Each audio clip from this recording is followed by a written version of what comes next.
তুমি না তওবা করেছিলে? তুমি না শুধুমাত্র আল্লাহর জন্য সবকিছু ছেড়ে দিয়েছিলে? বুঝতে পেরেছিলে কোথায় তোমার আসল ঠিকানা? ভুলে গেছ? আবার কোন পাপ তোমায় গ্রাস করে নিল? তুমি তো সেই যে নিজের পাপের প্রতি অনুতপ্ত হয়ে সিজদায় পড়ে অঝরে কেঁদেছিলে। তাহলে আবার কেন দুনিয়ার ধোঁকায় পড়ে গেলে? কেন ভুলে গেলে কোথায় তোমার আসল গন্তব্য? তুমি কি হার মেনে নিয়েছো নফসের কাছে? তুমি এত দুর্বল? ভুলে গেছো তুমি কার বান্দা? কে তোমার রব? তোমার রব তো সর্বশক্তিমান। সর্বশক্তিমানের বান্দা আবার কখনো দুর্বল হয় নাকি? মৃত্যু পর্যন্ত লড়ে যাও তুমি।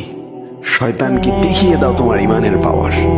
শয়তানের ধোকায় পড়ে অনেক পাপ করে ফেলেছ, তাই নিরাশ হয়ে গেছো তুমি, তাই না? তুমি কি জানো না তোমার রব কতটা মহান? তিনি তো তোমাকে ক্ষমা করার জন্য অপেক্ষা করছেন। তাই ফিরে আসো সেই রবের দুয়ারে, যার দুয়ার কখনো বন্ধ হয় না।